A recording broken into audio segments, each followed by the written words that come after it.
guys, welcome back to my channel.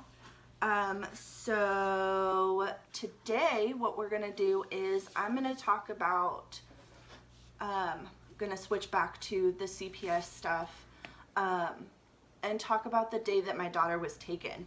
And so you know, last week I kind of veered away from the CPS stuff and did a couple of DIY stuff. We did the salt dough a couple of weeks ago, and then we did the wreath last week that you guys saw.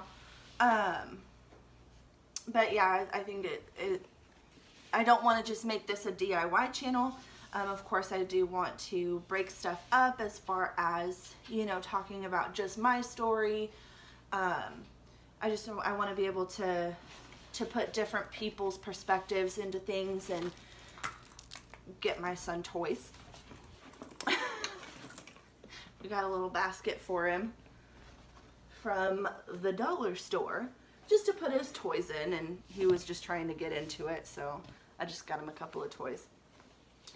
But yeah, I think that going back and forth, you know, from things that, you know, aren't necessarily happy, such as me telling my story, you know, interviewing other people, hearing their stories, and then, you know, going back to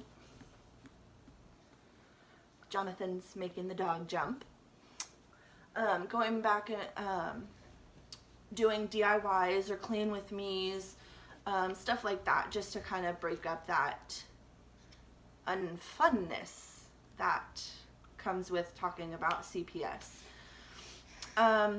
So like I said, last week we did the wreath, and then the week before that we did the salt dough ornaments.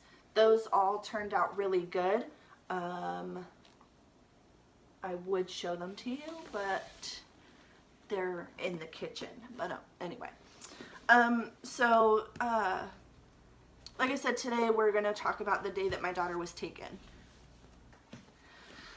So it was actually, and I remember the exact date. I remember exactly what happened. It's kind of one of those things that gets ingrained into your head, especially if you're someone like me who didn't do anything. So it was November 8th of 2017, and Jonathan and I both are students through the VA, which is the Veterans Affairs Office. And so we had gotten Emma into daycare. You okay? We had gotten Emma, yeah, okay. We had gotten Emma into daycare there on our campus. And, you know, she had been going there for a couple of months. And so one day, you know, we get out of class and we go to pick her up. You know, we sign her out and everything, and we're getting into the car. But as I'm coming out of her classroom, one of the teachers comes out and is like, "Oh, the director of the CDC, which is her daycare, wants to see you." And we had been talking to another veteran friend of ours who had been in our class at the time, and she had said that they had asked her to do like almost like a career day at the daycare. So, you know, I figured that's what was going to be happening. So I go in there, and he kind of just comes out and says, you know, what's going on, which was Emma had a bruise on her bottom, and since obviously they are mandated reporters, they had called campus security had called CPS, and they had called then the police department here. And so, you know, I was just like, you know, what, you know, like, I was stunned. I was in shock at that point. So we're waiting for, you know, the officers from the police department to come and just to get there.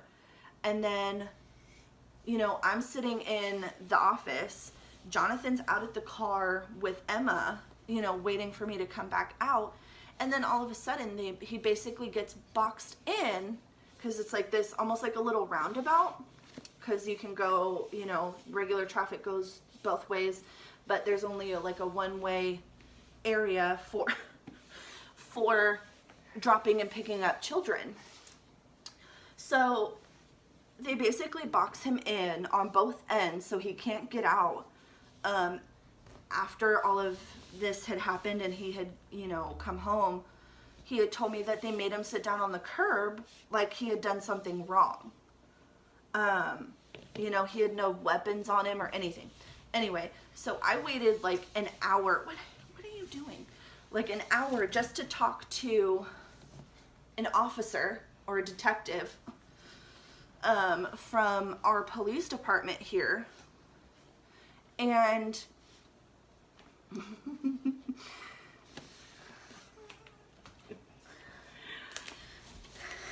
and so, you know, I'm sitting in this office for an hour at least. And then this detective finally comes in and is like, oh, well, you're not under arrest. We're just going to ask you some questions.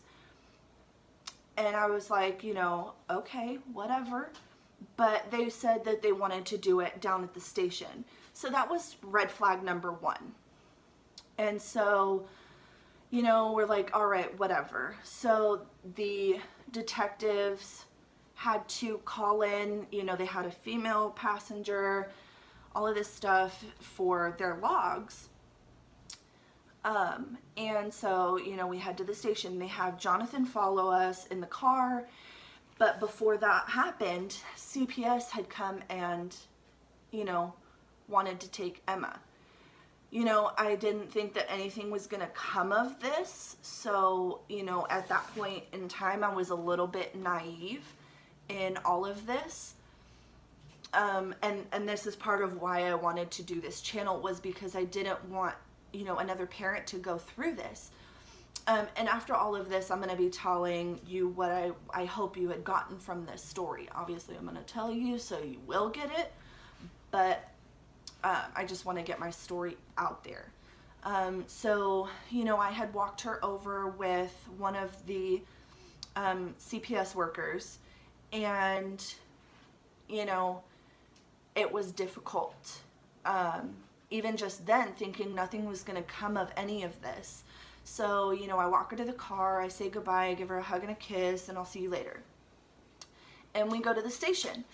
So we get there and we're talking to the detective, or I'm talking to the detective, going in and out of this interview room. You know, this had happened. We had left the school at probably about 4:30 or so. By the time, because we did get arrested and charged with child abuse, felony child abuse, which is a whole nother part of the story.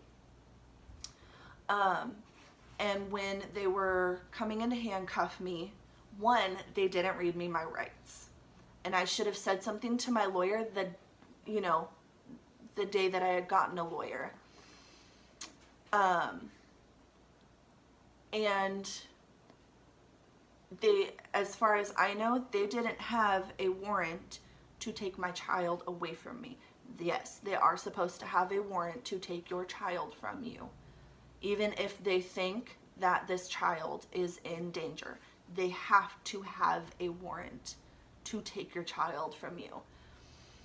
And I don't think that they did, because it all happened very quickly. So, you know, and it wasn't until, you know, almost 9 o'clock at night that they had, you know, gotten pictures of her bruises and all of these different things and printed them out and came into the interview room with me and showed them to me. When the police wrote their report, they said that I was blank and I was emotionless, basically. But how are you supposed to feel when somebody, one, took pictures of your child without your permission? I wasn't emotionless. I was livid, absolutely livid, angriest I have ever been in my life. Ever. They took pictures of her bottom, of her sides, of her arms, this little scratch that she had on her wrist. Everything that I had told them about, they took pictures of and tried to use it against me. So, yeah, flag number 2. Yeah, at least for me it was. So, you know, then I had gotten arrested and took 2 hours to get bailed out. It was a Wednesday. Wednesday? It was a Wednesday. Jonathan also got arrested, but we didn't have the funds to get him bailed out, so he didn't get out of jail until Monday. Tuesday. Because it was a holiday Monday. I think it was like Veterans Day or something. We missed his dad's birthday. We were going to go to breakfast and dinner. We were going to go to dinner that night, and then we were actually going to take him to breakfast the next morning on the 10th. Because, you know, it was just his birthday. You know, we were going to take him out and, you know, celebrate his birth. Yeah. He had turned old. Just kidding.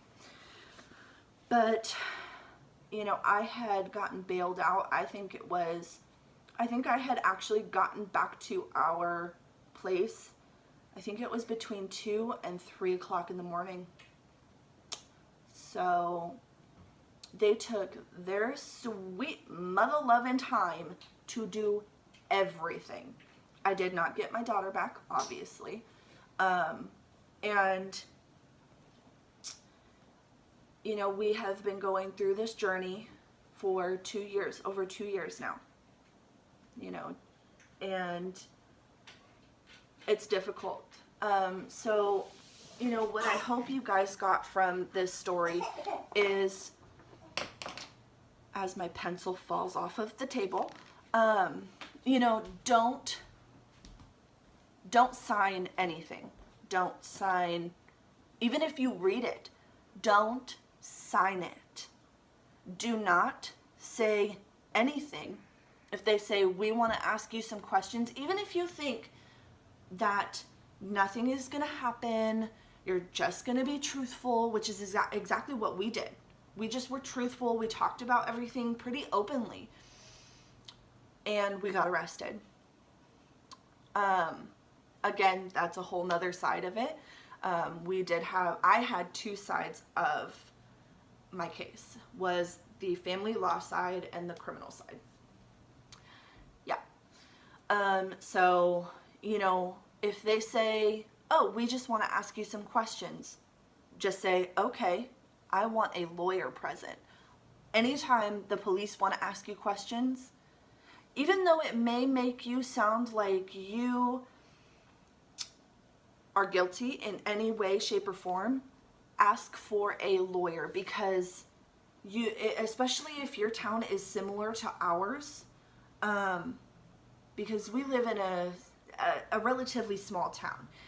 We live in Napa County, which is known as the wine country, and we live in a small town within that county. And it is a good old boy town. It is. So anybody who doesn't fit a mold of a certain type is basically penalized in some way. And that happened throughout this whole case on both sides of my stuff. So make sure you have a lawyer. If you don't like your lawyer, get a new one. Plain and simple. Get a lawyer. They have public defenders, and especially if the police want to ask you questions, they will give you a public defender. They have to. So get a lawyer. And like I said earlier, they have to have a warrant. They have to show you this warrant. Again, when they took my child from me, they didn't show me a warrant. They didn't say anything about a warrant. I didn't know they had to have a warrant. Now I do. 2 years in, I found it out probably about 6 months ago. So about a year and a half in, I find out that they needed a warrant to take my child. If I had known that, I would have had both my lawyers look into it and say, find out when it was signed, what day it was signed, what time it was signed. Because those things are very important. They are supposed to say, here is a warrant. We are taking your child. We think your child is in danger. And they have to do that. Don't sign anything, but they have to give you a lawyer and they have to give you a warrant. It's plain and simple. So, those are the things that I hope that you guys take away from this, from my mistakes. These are my mistakes, and I want you guys to know I effed up. I effed up, bad. I didn't ask them for a warrant. I should have said, no, you're not taking my child from me. I should have said, I want a lawyer, and I should not have signed anything. So don't do what I did. Do the opposite. Ask for a lawyer. Don't sign anything. Don't let them take your children unless they give you a warrant. And ask for a lawyer. If I said that one already, I don't have the greatest memory. Anyway, but that is just going to be for today, because I'm already over 16 minutes. So, yeah, just, if you learn anything from my mistakes, ask for a lawyer before anything. That is the biggest thing. Ask for a lawyer, because they can say, if you don't have a warrant, you give this person back their child. They will fight for you, especially if they're a good person. They really will. So, next week I am going to try and have a friend of mine come on and do a whole interview thing. I am going to be posting on Facebook and Instagram, any kind of posting things. I will link my Facebook, I will link my Instagram, and I will make them public for everyone, so you guys can go in, and if you guys want to know, anything about her story, just comment on it. You guys can comment on this down below, and ask any kind of questions. I'll write them down. I'll write your name down, and make sure I put that in the video if possible. So I'm gonna try and put that up next week. But I did want to give a shout out to one of my good friends that I had while I was in the Navy. Her name is Devan, and she has a YouTube channel. If you look up her YouTube, Devan Spencer, she is absolutely hilarious. I love her to death. And, she just kind of posts videos. Sometimes she just did a DIY video of a wreath, and she posted that just a little while ago, I think within the last few days, and it turned out awesome. She did such a good job on it, and so, if you need a pick-me-up, you just need a laugh, go check her out for sure. I'll link that down below. And then if you guys have any questions or comments for me, leave those down below. If you like this video or the message that it sent, give it a thumbs up. If you want to see future videos, hit that subscribe button. Check out my past videos as well. Just all the stuffs, all of it. So yeah, I will see you guys next week. Bye.